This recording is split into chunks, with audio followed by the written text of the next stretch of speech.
Ethel Smyth was no stranger to dramatic gestures, either in her compositions nor in her struggle for women's rights.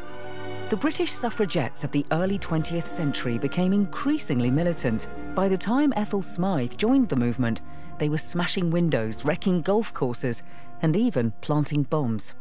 Probably the most famous episode of Smyth's involvement with the suffragette movement is when she took part in an orchestrated window smashing campaign in March 1912, and she threw a stone through the window of Lewis Harcourt, the Colonial Secretary's house in London. Because of an infuriating remark of his, to the effect that if all women were as pretty and as wise as his own wife, we should have the vote tomorrow. Did my stone hit the window? Yes, it did. Thank goodness.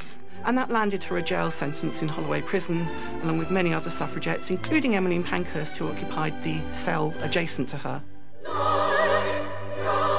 March of the Women was extremely important for its political significance. Back in 1910, when Smyth joined the suffragettes, they did not have an anthem of their own until Smyth came along. Smyth recognised that they needed an anthem and so composed them the March of the Women. And that was the anthem that they sung at rallies and demonstrations so they could be heard even when they weren't seen. But it was also the anthem that they sung to console themselves and to demonstrate unity when they were in prison. And there's a very famous story of her time in Holloway Prison.